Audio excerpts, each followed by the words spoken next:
अस्सलाम वालेकुम everyone, Mirza academy में आपको खुशामदीद। हम लोग एमडी कैट 2012 का पास पेपर करने जा रहे हैं और इस वीडियो में हम इसका बायोलॉजी का सेक्शन डिस्कस करेंगे। So the first MCQ is the part of neuron fibre which conducts nerve impulses from the cell body is.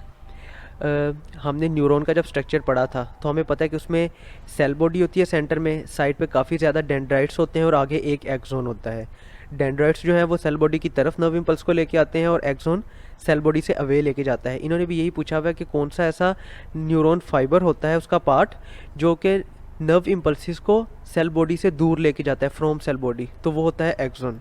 Okay, the next is the number of cranial nerves in humans is, कितने number of cranial nerves होते हैं humans में? 12 pairs होते हैं। Okay, the next is the part of brain which controls breathing, heart rate and swelling. Brain का जो part breathing और heart rate को कंट्रोल करता है उसे कहते हैं medulla oblongata. Okay, the next is discharge of ovum और सेकेंडरी ओसाइट फ्रॉम ओवरी और from Graafian follicle is called discharge of ovum. Egg के रिलीज होने को हम क्या कहते हैं? इस प्रोसेस को कहते हैं ovulation. Okay, the next is second mitotic division in the secondary oocyte proceed as far as. Second mitotic division जो है वो किस प्रोसेस तक जाती है? वो जाती है मेटाफेज तक। Okay, the next is which one of the following differentiates directly into mature sperm. Sperm की डेवलपमेंट हमने पढ़ी थी, तो उस प्रोसेस में प्राइमरी स्पर्मेटोसाइट्स, सेकेंडरी स्पर्मेटोसाइट्स, ये पूरा एक टेबल बना हुआ था। तो स्पर्म से पहले कौन सी चीज़ आती है? तो वो आते हैं स्पर्मेटिड्स। ठीक है, स्पर्मेटिड्स डिफरेंशिएट होते हैं स्पर्म्स में। The next is uterus opens into vagina through. Uterus जो है वो वेजाइना में किस ओपनिंग के जरिए ओपन होता है? तो वो होता है सर्विक्स के जरिए। Okay, the next is each muscle fibre is surrounded by membrane which is called. Her muscle fibre के गिर्द एक मेम्ब्रेन, बारीक सी मेम्ब्रेन लिपटी होती है। उस मेम्ब्रेन को क्या कहा जाता है? उस मेम्ब्रेन को हम कहते हैं sarcolemma. Okay, the next is when calcium ions are release from the sarcoplasmic reticulum they bind with dash during muscle contraction. Muscle contraction का प्रोसेस हमने पढ़ा था। ठीक है, उसमें जो कैल्शियम आयन है वो किस के साथ जाके जुड़ते हैं? तो वो जुड़ते थे ट्रोपोनिन के साथ जाके। Okay, the next is human and mammalian skeleton can be divided into two parts. एक होता है एक्सियल स्केलेटन और दूसरा होता है appendicular skeleton. Okay, the next is last 4 vertebra in human are fuse to form a structure called. Last जो 4 vertebra है वो फ्यूज होते हैं और कोकेक्स बनाते हैं। ठीक है, लास्ट में हमारे पास सैक्रम होती है और कोकेक्स होती है। सैक्रम जो है वो 5 वर्टिब्रा से बनी होती है और कोकेक्स जो है वो 4 वर्टिब्रा से बनी होती है। The next is how many bones are involve in the formation of each half of pelvic girdle. हर पेल्विक गिडल जो है, each half of pelvic girdle, आधा जो पेल्विक गिडल है वो कितनी बोन से बनता है? तो वो बनता है 3 बोन से। ठीक है, 3 बोन्स राइट तरफ होती हैं, 3 बोन्स जो है वो लेफ्ट होती हैं, तो ये तीनों मिलके पेल्विक गिडल बना देते हैं। The next is ductless glands are known as. Ductless glands जिनमें डक्ट्स नहीं होती उन्हें हम कहते हैं एंडोक्राइन ग्लैंड्स। ओके, और जिनमें डक्ट्स होती हैं उन्हें कहते हैं exocrine glands. The next is gastrin is the hormone which is produced by.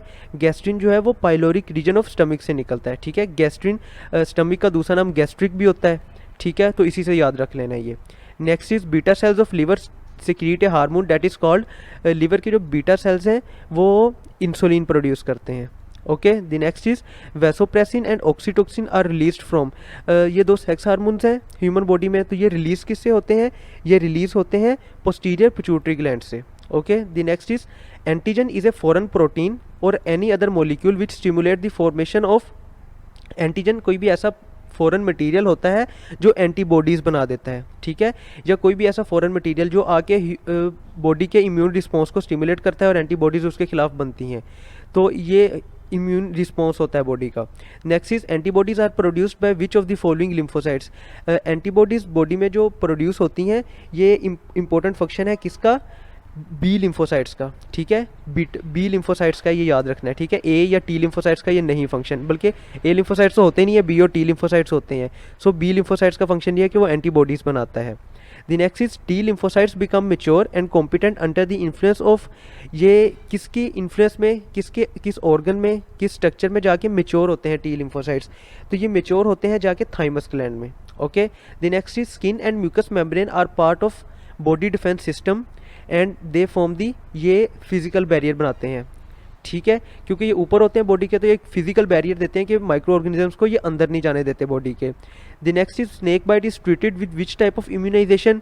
Snake bite को जो है हम पैसिव इम्यूनाइजेशन से ट्रीट करते हैं, ठीक है, हम इसमें डायरेक्ट एंटीबॉडीज़ को इंजेक्ट करते हैं क्योंकि इतना टाइम नहीं होता कि आप एक्टिव इम्यूनिटी उसको दे सकें।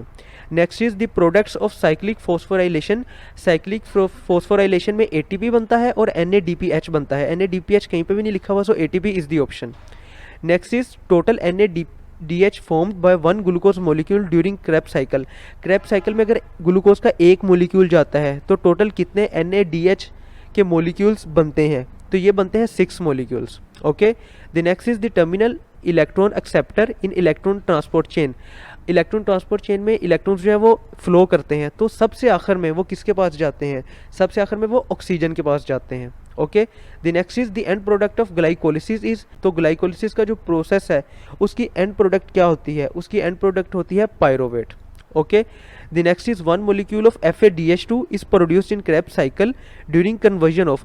Krebs साइकिल का जो स्ट्रक्चर हमने पढ़ा था उसमें एक FADH2 का मोलिक्यूल प्रोड्यूस होता है, तो ये किस स्टेप में प्रोड्यूस होता है, क्या चीज़ किस में कन्वर्ट हो रही होती है, तो ये प्रोड्यूस हो रहा है, तो जब सक्सीनेट फ्यूमारेट में कन्वर्ट हो रही होती है फिर DH2 का मोलिक्यूल जो है वो रिलीज होता है। Okay, the next is in recombinant DNA technology dash are tools for manipulating DNA को मैनिपुलेट करने के लिए, उसे तोड़ने के लिए, उसे चेंज करने के लिए हम रिकॉम्बिनेंट DNA टेक्नोलॉजी में इंजाइम्स का यूज़ करते हैं। Okay, the next is in DNA fingerprinting process the use of dash produce distinctive patterns on auto radiography और एक्सरे फिल्म। तो ये जो पैटर्न्स प्रोड्यूस होते हैं DNA फिंगरप्रिंटिंग में, इनको कौन सी चीज़ प्रोड्यूस करती है, तो इनको प्रोब्स प्रोड्यूस करते हैं। Okay, the next is in the recombinant DNA technology plasmids are used as.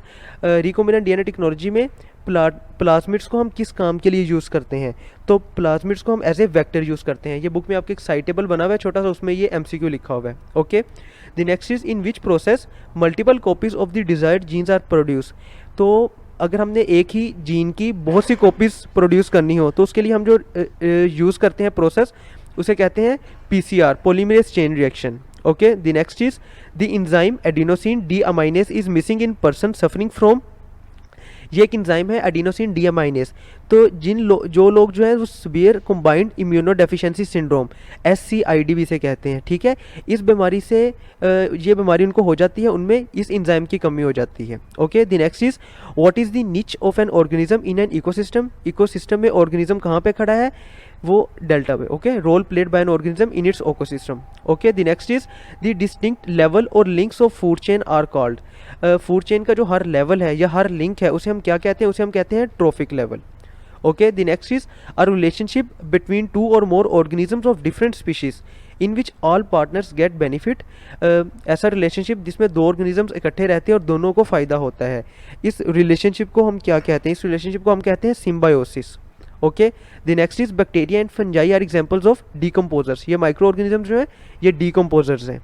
The next is the cause of acid rain. Acid rain का जो कॉज होता है वो है oxides of nitrogen and oxides of sulphur. Okay, जबकि जो oxides of carbon है या कार्बोनिक एसिड है वो नॉर्मल रेन जो है उसकी एसिडिटी की वजह होता है, ठीक है। नॉर्मल रेन की जो pH है वो भी 5.6 होती है, वो वैसे ही एसिडिक रीजन में लाई करती है। तो नॉर्मल रेन एसिडिक क्यों होती है, उसमें ऑक्साइड्स ऑफ कार्बन की वजह से कार्बोनिक एसिड बन जाता है। ओके, लेकिन जो एसिड रेन होती है वो उसकी वजह ये होती है कि उसमें नाइट्रोजन और सल्फर के ऑक्साइड्स प्रेजेंट होते हैं। Okay, the next is when the presence of a gene at one locus suppress the effects of a gene at another locus, the phenomena is called। इस फिनोमिना को हम लोग कहते हैं एपिस्टेसिस। ओके, ये MCQ तकरीबन हर दूसरे साल आया होता है, ठीक है, इसको ध्यान से देखना है। The next is the gene for ABO blood group system in humans is represented by simple ABO blood group system. A positive B positive ये जो ब्लड ग्रुप्स हैं ह्यूमंस के, तो इनकी जो जीन है उसे I से रिप्रेजेंट करते हैं। Okay, the next is when a single gene affect 2 or more traits, the phenomena is called pleiotrophy। एक जीन वो 2 डिफरेंट ट्रेट्स को, 2 डिफरेंट कैरेक्टरिस्टिक्स को या 2 डिफरेंट फिनोटाइप्स को अफेक्ट कर रहा है, तो इस प्रोसेस को हम कहते हैं pleiotropy. Okay, the next is the comparative embryology of all vertebrates shows development of.